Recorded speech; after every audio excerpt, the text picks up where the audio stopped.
I grew up in the suburb of a Northern European capital where everyone was the same, and I was the only one different. At least that's how they made me feel. I was bullied to the extent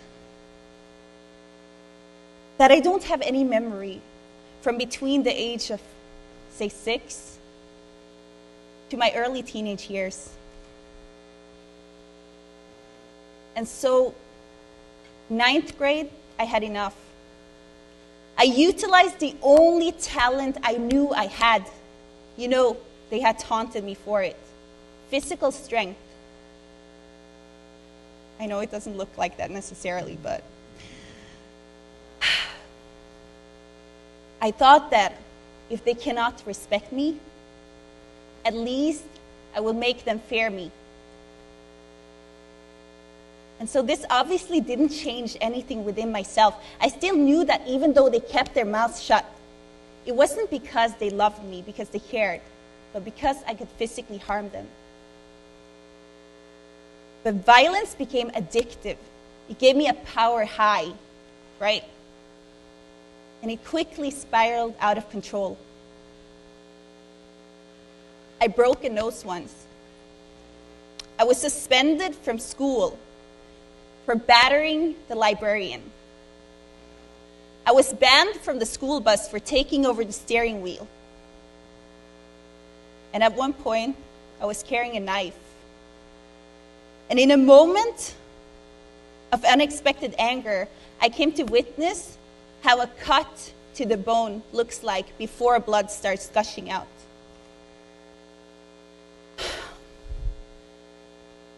A counselor at school told my mom, and I'm so happy that she never, ever told me this until years later when I was able to manage to hear the truth. Why do you struggle for her anyway? She's a lost cause. She will end up as a criminal. But I survived 10th grade, the last mandatory year of school. Now being 15, no longer being a minor in the legal system, sort of deterred my worst actions. While I had many dreams like everybody else, my broken self-image did not really let me reach for them. So although I initially tried to continue school, I even moved to another city. I left those people behind from whom I could not even count one single friend. But it was too little too late. School to me was associated with failure. So I dropped out completely. I was now on my own, and I had to make a living. Alone in this world, or so it felt. I began working in a makeup store. I started working in a makeup store, and I started talking to a guy 9 years my senior who would at least seem to give me some attention. Given the lack of network, I quickly became very, very much attached to him and found myself at 17 in a marriage without my parents' approval and very much aware that this person had the reputation of being a ladies' man. Our marriage was rocky from the get-go. No, even before. While I wanted to dream, I wanted to travel, I wanted to start a family, I wanted to add value to life, he didn't see any worth in this. He would spend all his money on his fancy car and dinners outside. He would put me with his parents to party with his friends. I spent the evenings mostly alone. He would come home really late, or he would just not show up at all. And my days were monotonous, applying and selling makeup to middle-aged women, pretty well off, with demeanors of superiority. My days off would be spent mostly in bed, staring at the pale wall, just wondering, wasn't there more to life? Was this all there was? Well, the scars on my arms had faded over the years. The scars within me were deeper than ever, right? I still had very few friends, and the person who promised to take care of me, he wasn't there. I told my husband on and on again how I wanted to do something with my high school exams. I wanted to do something with my life. And he responded that my work as a makeup store clerk was suitable for me. It fitted his image. He knew I despised it. Then one fortunate day, I came home from a life-changing vacation to Egypt, and I found him with physical evidence that he had cheated. I say fortunately because this fundamentally changed my perspective. While I still found it extremely difficult to leave him, I left only to be back, only to leave again. This whole process took a year.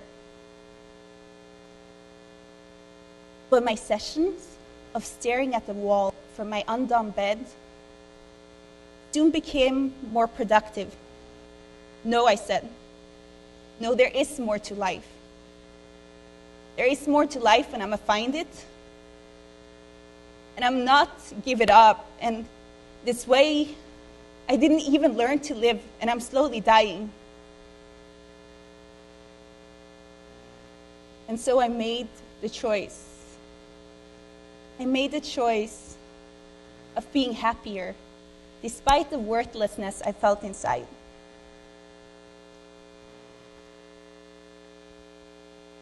I wasn't a bad person. I wasn't such a mean person. Why would I deserve this life? And so I took one step, one unconscious step, towards confidence. But how did I move from here? How did I move from knowing that I had to make a change, yet still lingering because I thought this person was the only one who could ever love me? How do you leave the past? How do you leave the past? How do you muster the strength?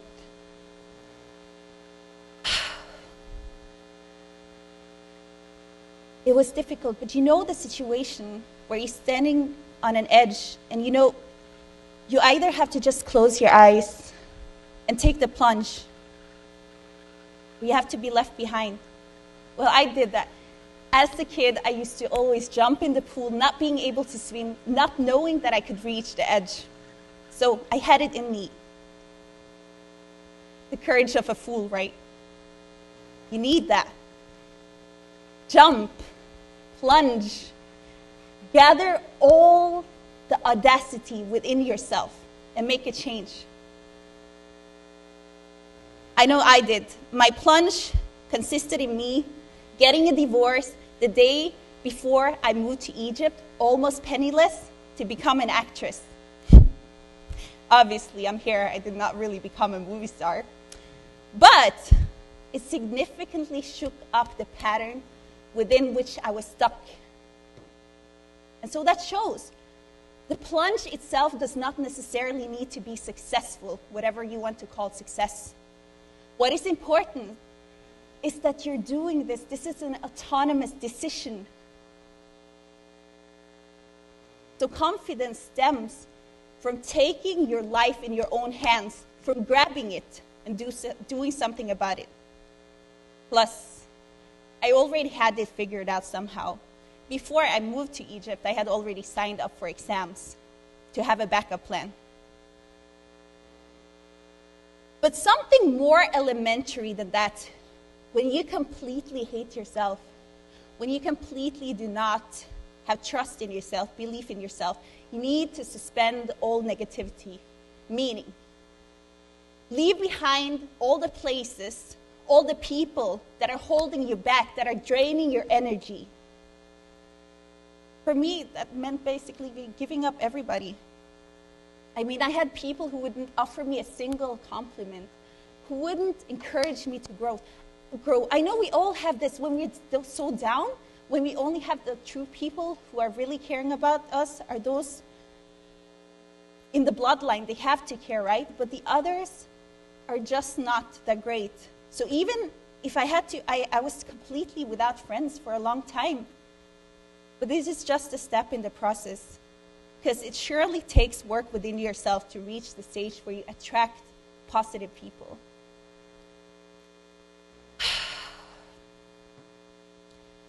So that's one thing, right? But then you need goals. You need goals. You need overarching goals, and you need milestones on the way to encourage you to go, to continue the road, to get there, to gain confidence with every step. And so I decided I wanted to become a professor. And that was sort of not an afterthought. I wanted that even while planning to become an actress. Don't ask me why. I've always been a fan of multitasking. And so, while that seemed really, really distant, signing up for my first high school exam, just these small steps toward it make it more attainable, right? So I decided to make it through my first exam, and I did. And I decided to make it through the first batch of exams, and I did it very well. So I decided I need to get through and get my high school exam, my high school diploma. I did. I continued to college. First semester, challenging, scary. But I made it through, and the next 2 years, just rushed through, no problem. I knew where I was heading, right? Grad school, however, was different. You know, you still take the small steps gradually, but I decided I needed a different strategy. Which brings me to this. Even though the path you might have chosen is very challenging, you can find sort of small side paths that can help you develop what's inside of you. Okay? So, you have to find your niche. You have to find something you're really, really good at. We all have this within ourselves, right? For me, I barely survived the first year of grad school academically. I kept fantasizing about dropping out, doing something else, especially because this coincided with a period that was very difficult to me personally. So then I turned to blogging. Because I knew I had a unique style at that point, and people kept encouraging me. You should blog. You should show your outfits. We want to see what you're wearing. So you know what? I started a 4-year dormant project, the Hijablog.com. I started posting my eccentric but modest fashion choices, and it actually helped. You know what? I didn't really anticipate that it would have any sort of connection to what I wanted to do with my life in terms of academia and so on. But I actually came to think differently of it. Because a scholar, if you really want to reach out, you cannot just be stuck in academia. You have to reach further. So creating this public platform is really invaluable. So these steps toward confidence, why do we even take them? I mean, aside the obvious that, yeah, you do not always have to question yourself. You can actually follow your dreams, rather than just thinking that you can't, so you will forever be held back. But there are some other fruits to confidence that are just as sweet. I mean, first of all, when you're a confident person, when you love yourself, you attract people who love you and who love themselves as well. Not in a bad way, in a good way. Self-love is not to be, confused with, arrogance or something like that. But you need to love yourself in some way. If you don't love yourself, I can attest to, very difficult that other people love yourself. I have 2 failed marriages that should never have been marriages in the first place that attest to that. Okay? Now that I do care about myself, I do accept or I do value my strengths and try to work on my challenges, I tend to reach for a crowd that is building myself, and I can build them rather than us tearing each other down. Which brings me to this. Not only do you attract good people when you're a confident person, when you're confident enough not to be threatened by other people's success, and I know this is something we all have within us at some point. We're all jealous at some point. It's an ugly feeling.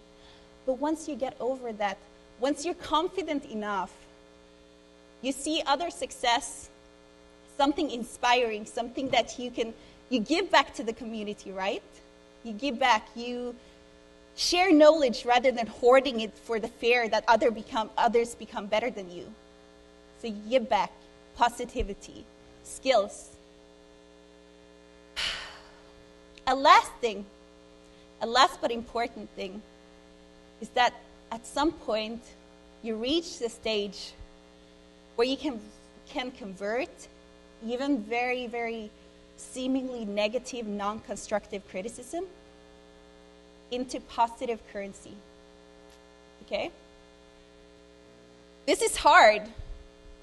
I mean, just as an academic paper or an argument has to be particularly strong before it starts anticipating and answering to criticism, you also have to be strong, but without it, you can't make that good paper, right? You have to anticipate criticism, and you can't grow beyond a certain point unless you learn how to receive criticism. For me, it was definitely a process. When I began blogging, I used to delete comments right away, negative comments, hurtful comments. I couldn't deal with it. It hurt me. Now, I just smile. I'm very polite. I answer back in a logical way. Thank you for telling me this. I appreciate your opinion and, blah, blah, blah. But actually, it's more than just not being torn down by this. It's actually being able to take the most inflammatory comment and convert it into something you can challenge your own beliefs with. Because you're not truly confident until you can dare to change. You can dare to realize that other people are right.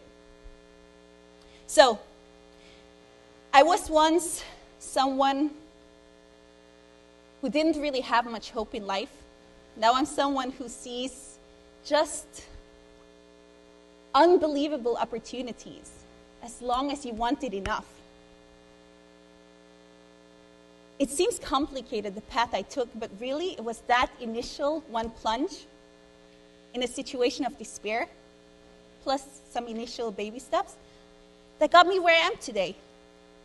And so I invite you all, do not make any excuses, okay? Confidence is a decision. You decide to be confident. You decide to be happy. You decide to walk that path toward building yourself up. So join me. Build yourself. Just get that opportunity toward becoming a person who can truly, truly enjoy the benefits of the fruits of confidence. Thank you.